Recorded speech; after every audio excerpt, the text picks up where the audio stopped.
Bonjour à tous, c'est Annelise, j'espère que vous allez bien. Aujourd'hui, on va parler des tomates farcies et de tous les secrets de réussite de ce grand classique que tout le monde adore. Premier élément de réussite, le choix des tomates. Choisissez des tomates bien charnues qui seront plus faciles à garnir et se tiendront mieux à la cuisson. Je commence par couper un chapeau, puis je découpe légèrement le centre de la tomate car c'est ensuite plus facile pour la vider à la petite cuillère sans abîmer la chair.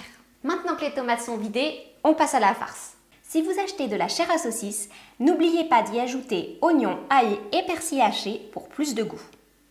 Sinon, pour une farce maison à la viande pour 6 à 8 tomates, faites tremper 80 g de pain un peu rassis dans 5 cl de lait. Mettez un oignon, une gousse d'ail, un petit bouquet de persil, une cuillère à café de sel, du poivre, le pain et le lait dans le bol du mixeur et mixez finement. Ajoutez 500 g de viande hachée, un œuf et mixez rapidement juste pour mélanger.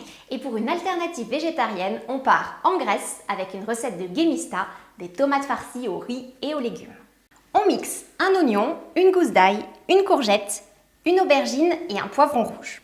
Je les fais revenir dans de l'huile d'olive.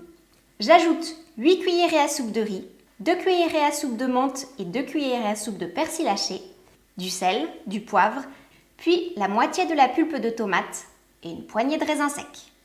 Je verse le reste de la pulpe dans le fond d'un plat. Je dispose les tomates et je les remplis de farce. On ajoute alors les chapeaux et on met à cuire au four. La cuisson justement, c'est le vrai secret pour avoir des tomates farcies à tomber. Elle doit être longue, comptez 1 heure environ et à four pas trop chaud, 160-170 degrés, pour laisser le temps aux tomates de confire dans leur propre jus. Dernier petit conseil, préparez-en beaucoup d'un coup car ça se congèle très bien. Alors bon appétit et à très bientôt!